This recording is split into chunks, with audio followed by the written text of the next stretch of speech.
ಎರಡನೇದು, ಸಾವಿರಾರು ಕಡೆಗಳಲ್ಲಿ ಅತ್ಯಂತ ಬಡವರು ದೇವಸ್ಥಾನಗಳ ಊರುಗಳಲ್ಲಿ ಕಟ್ತಾ ಇದ್ದಾರೆ. ಸಹಜವಾಗಿ ಕಟ್ಟುವಂತಹ ಆರ್ಥಿಕವಾಗಿ ಕಷ್ಟದಲ್ಲಿ ಸಂಕಷ್ಟದಲ್ಲಿ ಇದ್ದೇ ಇರ್ತಾರೆ. ತಕ್ಷಣ ಅವ್ರಿಗೆ ನೆನಪಾಗುತ್ತೆ, ಕಾವಂದರಣ ಹೋಗಿ ಭೇಟಿ ಮಾಡುವ, ಧರ್ಮಸ್ಥಳಕ್ಕೆ ಹೋಗೋಣ ಅಂತ. ನಾನು ತಿಳ್ಕೊಂಡಂತೆಗೆ ರಾಜ್ಯದಾದ್ಯಂತ ಎಲ್ಲಿಂದಲೂ ಹೋದ್ರೂ ಕೂಡ ದೇವಸ್ಥಾನ ವಿಚಾರ ಬಂದಾಗ ಒಂದ್ಸಲ ವೀರೇಂದ್ರ ಹೆಗ್ಡೆ ಹತ್ರ ಮಾತಾಡಿ ಬರೋಣ ಅಂತ ರಾಜ್ಯದ ಬೇರೆ ಬೇರೆ ಭಾಗಗಳಿಂದ ಧರ್ಮಸ್ಥಳಕ್ಕೆ ಹೋಗ್ತಾರೆ. ಯಾರೇ ಹೋದ್ರೂ ಬಹುಶಃ ನಾನ್ ತಿಳಿದಂಗೆ ಬರಿಗೈಯಿಂದ ಅವರು ಕಳಿಸಿದವರಲ್ಲ.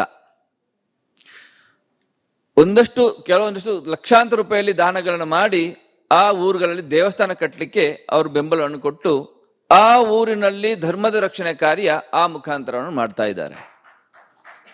ಇದು ನೇರ ಧರ್ಮದ ರಕ್ಷಣೆಯ ಕಾರ್ಯ. ಇದು ಮೂರನೆಯದು, ಭಜನಾ ಮಂಡಳಿಗಳ ಕಮ್ಮಟಗಳು. ಭಜನೆಯಿಂದ ಜನರ ಸಂಘಟನೆ ವಿಶೇಷವಾಗಿ ದಕ್ಷಿಣ ಕನ್ನಡದಲ್ಲಿ ಭಾರಿ ದೊಡ್ಡ ಪ್ರಮಾಣದಲ್ಲಿ ಇದೆ. ಬೇರೆ ಬೇರೆ ಜಿಲ್ಲೆಗಳಲ್ಲಿ ಕೂಡ ಭಜನಾ ಮಂಡಳಿಗಳಿಗೆ ಉತ್ತೇಜನ ಕೊಡುವುದರ ಮುಖಾಂತರ ಸಮಾಜದಲ್ಲಿ ಧಾರ್ಮಿಕವಾಗಿ ಹಿಂದೂಗಳು ಸಂಘಟಿತರಾಗುವಂತ ಒಂದು ವಾತಾವರಣವನ್ನ ಈ ಒಂದು ಪುಣ್ಯಕ್ಷೇತ್ರ ಸಮಾಜದಲ್ಲಿ ಧರ್ಮಕ್ಕೆ ಅದರದ್ದೇ ಆದ ಕೊಡುಗೆಯನ್ನು ನೀಡ್ತಾ ಇದೆ. ಸಾಮೂಹಿಕ ಮದುವೆ ಇವತ್ತಿನ ವಿದೇಶಿ ಕಲ್ಚರ್, ವೆಸ್ಟರ್ನ್ ಕಲ್ಚರ್ ಬರ್ತಾ ಇರುವಂತ ಈ ಸನ್ನಿವೇಶದಲ್ಲಿ ಮದುವೆಯ ಕಾನ್ಸೆಪ್ಟ್ ಎಲ್ಲೋ ದಿಕ್ಕು ತಪ್ಪು ಹೋಗ್ತಾ ಇದೆ. ಬಡವರಾದಿಯಾಗಿ ಇವತ್ತು ಸಾವಿರಾರು ಜನ ಈ ಒಂದು ಸಾಮೂಹಿಕ ಮದುವೆಯಲ್ಲಿ ಪಾಲ್ಗೊಂಡು ತಮ್ಮ ಧರ್ಮದ ಚೌಕಟ್ಟಿನ ಅಡಿಯಲ್ಲಿ ಧಾರ್ಮಿಕ ಸಂಸ್ಕಾರಗಳೊಂದಿಗೆ ಮದುವೆಯನ್ನು ಆಗ್ತಾ ಇರುವಂತಹ ಕಾರ್ಯಕ್ರಮ. ಹೀಗೆ ಹೇಳ್ತಾ ನಿರಂತರವಾಗಿ ನೇರವಾದ ಧರ್ಮಕ್ಕೆ ಪೂರಕವಾದಂತಹ ಕಾರ್ಯಗಳು. ಇನ್ನೊಂದು ದೊಡ್ಡ, ನಾನೀಗ ವಿಶೇಷವಾಗಿ ರಾಜ್ಯದಾದ್ಯಂತ ಸಂಘಟನೆ ಪ್ರವಾಸ ಮಾಡುವಾಗ ನಮ್ಮ ಗಮನಕ್ಕೆ ಬರ್ತಾ ಇರೋದು ವಿಶೇಷವಾಗಿ ಸ್ವಸಹಾಯ ಸಂಘಗಳ ಮುಖಾಂತರ ಧರ್ಮದ ಕಾರ್ಯ ಹೇಗೆ ಅಂತ ಅರ್ಥ ಮಾಡಿಸ್ತೇನೆ. ನಾನು ಯಾವುದೇ ಮತದ ಇದನ್ನು ವಿಶೇಷ ವೇದಿಕೆ ಉಲ್ಲೇಖ ಮಾಡುವುದಿಲ್ಲ. ಒಂದು ಮತ ಅಂತೂ ಭಾರಿ ಪ್ರಮಾಣದಲ್ಲಿ ಸಣ್ಣ ಸಣ್ಣ ಲೋನ್ಗಳನ್ನು ಕೊಟ್ಟು ಆ ಲೋನ್ಗಳನ್ನ ಅವರ ಧಾರ್ಮಿಕ ಕೇಂದ್ರದಲ್ಲೇ ಕರೆದು ಕೊಡುವುದರ ಮುಖಾಂತರ ಹಿಂದೂ ಧರ್ಮದಿಂದ ಅವರನ್ನು ವಿಮುಕ್ತಗೊಳಿಸುವಂತ ಭಾರಿ ದೊಡ್ಡ ಷಡ್ಯಂತರ ನಡೀತಾ ಇದೆ. ಪೂಜ್ಯ ಗುರುಗಳ ಖವಂದರ ಒಂದು ಸಹಾಯದಿಂದ ಆಗಲಿ ಸಾಕಷ್ಟು ಉಲ್ಲೇಖ ಮಾಡಿದ್ದಾರೆ. ಲಕ್ಷಾಂತರ ಸ್ಥಾನಗಳಲ್ಲಿ ಈ ಒಂದು ಸಣ್ಣ ಸಣ್ಣ ಮೂಲಧನ ಕೊಡುವುದರ ಮುಖಾಂತರ ಸಂಘಟಿತರಾಗಿ ಜನರು ತಮ್ಮ ಧರ್ಮವನ್ನು ಬಿಟ್ಟು ಅನ್ಯ ಮತಕ್ಕೆ ಹೋಗದೇ ಇರುವುದರಲ್ಲಿ ಈ ಒಂದು ಧರ್ಮಸ್ಥಳದ ಪಾತ್ರ ಅತ್ಯಂತ ದೊಡ್ಡದು. ಇದನ್ನು ಮಾಡಲಿಕ್ಕೆ ಸುಲಭದಲ್ಲಿ ಯಾರೆಂದಲೂ ಸಾಧ್ಯ ಇಲ್ಲ. ಭಯ ಭಕ್ತಿಯಿಂದನೂ ಅದನ್ನ ಜೊತೆಗೂಡಿಸಿಕೊಂಡು ಸಮಾಜಗಳು ನಡೆದುಕೊಂಡ ರೀತಿ ಇರ್ಬೋದು, ಧರ್ಮಸ್ಥಳಕ್ಕೆ ಪರಿಚಯ ಇರ್ಬೋದು, ಅವರ ಸಹಕಾರದಿಂದ ಯಾವುದೋ ಆಸೆ ಆಮಿಷಕ್ಕೆ ಬಲಿಯಾಗಿ ತನ್ನ ಧರ್ಮವನ್ನೇ ಬಿಟ್ಟು ಅನ್ಯ ಮತಕ್ಕೆ ಹೋಗುವುದನ್ನು ತಡೆಯುವಂತಹ ಚಟುವಟಿಕೆ ಇಡೀ ರಾಜ್ಯದಲ್ಲಿ ತಮ್ಮ ಗುರುಗಳಿಂದ ಆಗ್ತಾ ಇದೆ. ಇದು ನಿಜವಾದ ಧರ್ಮದ ಕಾರ್ಯ. ಒಟ್ಟಾಗಿ ನನ್ನ ಅಭಿಪ್ರಾಯದ ಪ್ರಕಾರ ಕಲಿಯುಗದ ಧರ್ಮ ರಕ್ಷಕ ಅಂತ ಹೇಳಿದ್ರೆ ಏನೂ ಅತಿಶಯೋಕ್ತಿ ಅಲ್ಲ ಅಂತ ನನಗೆ ಅನಿಸುತ್ತೆ. ಸಾವಿರಾರು ಧಾರ್ಮಿಕ ಸಂಸ್ಥೆಗಳನ್ನು ನಾವು ನೋಡ್ತಾ ಇದೀವಿ, ತಾವೆಲ್ಲರೂ ನೋಡಿದ್ದೀರಿ. ಆದ್ರೆ ಒಂದು ಧಾರ್ಮಿಕ ಸಂಸ್ಥೆ ಭಾರಿ ಪ್ರಮಾಣದ ಯಾವುದೇ ಆಡಂಬರ ಇಲ್ಲದೆ ಲಕ್ಷಾಂತರ ಜನರನ್ನ ತನ್ನ ಕಡೆ ಆಕರ್ಷಿಸಿ ಹಿಂದೂ ಸಮಾಜಕ್ಕೆ ಲಕ್ಷಾಂತರ ಕುಟುಂಬಗಳಿಗೆ ಒಂದು ಆಧಾರ ಸ್ತಂಭವಾಗಿ ನಿಂತಿರುವಂತಹ ಈ ಒಂದು ಸಂಸ್ಥೆಗೆ ನಾವೆಲ್ಲರೂ ಸಂಪೂರ್ಣವಾಗಿ ಬೆಂಬಲವಾಗಿರಬೇಕು. ಅವರ ಎಲ್ಲ ಚಟುವಟಿಕೆಗಳಿಗೆ ನಮ್ಮ ಊರುಗಳಲ್ಲಿ ಕೂಡ ಅದನ್ನು ಪರಿಚಯ ಮಾಡಬೇಕು.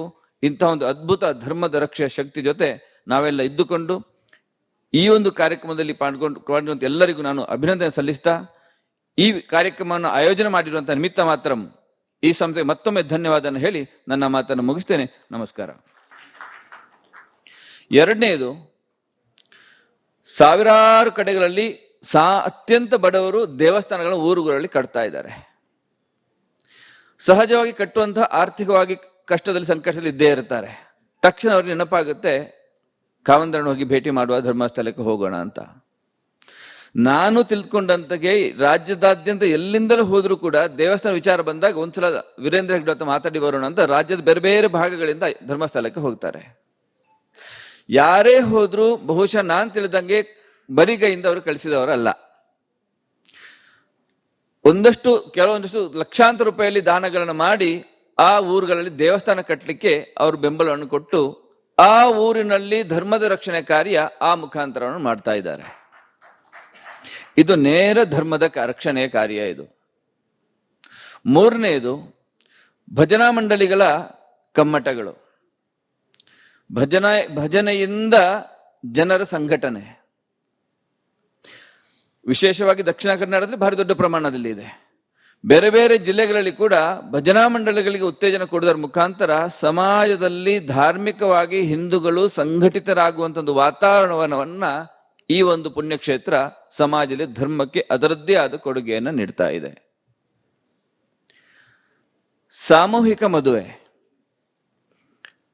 ಇವತ್ತಿನ ವಿದೇಶಿ ಕಲ್ಚರ್, ವೆಸ್ಟರ್ನ್ ಕಲ್ಚರ್ ಬರ್ತಾ ಇರುವಂತ ಈ ಸನ್ನಿವೇಶದಲ್ಲಿ ಮದುವೆಯ ಕಾನ್ಸೆಪ್ಟ್ ಎಲ್ಲೋ ದಿಕ್ಕು ತಪ್ಪು ಹೋಗ್ತಾ ಇದೆ. ಬಡವರಾದಿಯಾಗಿ ಇವತ್ತು ಸಾವಿರಾರು ಜನ ಈ ಒಂದು ಸಾಮೂಹಿಕ ಮದುವೆಯಲ್ಲಿ ಪಾಲ್ಗೊಂಡು ತಮ್ಮ ಧರ್ಮದ ಚೌಕಟ್ಟಿನ ಅಡಿಯಲ್ಲಿ ಧಾರ್ಮಿಕ ಸಂಸ್ಕಾರಗಳೊಂದಿಗೆ ಮದುವೆಯನ್ನು ಆಗ್ತಾ ಇರುವಂತಹ ಕಾರ್ಯಕ್ರಮ. ಹೀಗೆ ಹೇಳ್ತಾ ನಿರಂತರವಾಗಿ ನೇರವಾದ ಧರ್ಮಕ್ಕೆ ಪೂರಕವಾದಂತಹ ಕಾರ್ಯಗಳು. ಇನ್ನೊಂದು ದೊಡ್ಡ, ನಾನೀಗ ವಿಶೇಷವಾಗಿ ರಾಜ್ಯದಾದ್ಯಂತ ಸಂಘಟನೆ ಪ್ರವಾಸ ಮಾಡುವಾಗ ನಮ್ಮ ಗಮನಕ್ಕೆ ಬರ್ತಾ ಇರೋದು ವಿಶೇಷವಾಗಿ ಸ್ವಸಹಾಯ ಸಂಘಗಳ ಮುಖಾಂತರ ಧರ್ಮದ ಕಾರ್ಯ ಹೇಗೆ ಅಂತ ಅರ್ಥ ಮಾಡಿಸ್ತೇನೆ. ನಾನು ಯಾವುದೇ ಮತದ ಇದನ್ನು ವಿಶೇಷ ವೇದಿಕೆಯನ್ನು ಉಲ್ಲೇಖ ಮಾಡುವುದಿಲ್ಲ. ಒಂದು ಮತ ಅಂತೂ ಭಾರಿ ಪ್ರಮಾಣದಲ್ಲಿ ಸಣ್ಣ ಸಣ್ಣ ಲೋನ್ಗಳನ್ನು ಕೊಟ್ಟು ಆ ಲೋನ್ಗಳನ್ನ ಅವರ ಧಾರ್ಮಿಕ ಕೇಂದ್ರದಲ್ಲೇ ಕರೆದು ಕೊಡುವುದರ ಮುಖಾಂತರ ಹಿಂದೂ ಧರ್ಮದಿಂದ ಅವರನ್ನು ವಿಮುಕ್ತಗೊಳಿಸುವಂತ ಭಾರಿ ದೊಡ್ಡ ಷಡ್ಯಂತ್ರ ನಡೀತಾ ಇದೆ. ಪೂಜ್ಯ ಗುರುಗಳ ಖವಂದರ ಒಂದು ಸಹಾಯದಿಂದ ಆಗಲಿ ಸಾಕಷ್ಟು ಉಲ್ಲೇಖ ಮಾಡಿದ್ದಾರೆ.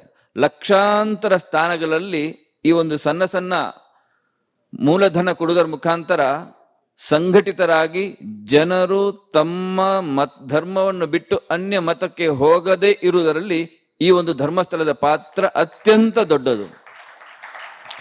ಇದನ್ನು ಮಾಡಲಿಕ್ಕೆ ಸುಲಭದಲ್ಲಿ ಯಾರಿಂದಲೂ ಸಾಧ್ಯ ಇಲ್ಲ. ಭಯ ಭಕ್ತಿಯಿಂದನೂ ಅದನ್ನ ಜೊತೆ ಜೋಡಿಸಿಕೊಂಡು ಸಮಾಜಗಳು ನಡೆದುಕೊಂಡ ರೀತಿ ಇರ್ಬೋದು, ಧರ್ಮಸ್ಥಳಕ್ಕೆ ಪರಿಚಯ ಇರ್ಬೋದು, ಅವರ ಸಹಕಾರದಿಂದ ಯಾವುದೋ ಆಸೆ ಆಮಿಷಕ್ಕೆ ಬಲಿಯಾಗಿ ತನ್ನ ಧರ್ಮವನ್ನೇ ಬಿಟ್ಟು ಅನ್ಯ ಮತಕ್ಕೆ ಹೋಗುವುದನ್ನು ತಡೆಯುವಂತ ಚಟುವಟಿಕೆ ಇಡೀ ರಾಜ್ಯದಲ್ಲಿ ತಮ್ಮ ಗುರುಗಳಿಂದ ಆಗ್ತಾ ಇದೆ. ಇದು ನಿಜವಾದ ಧರ್ಮದ ಕಾರ್ಯ.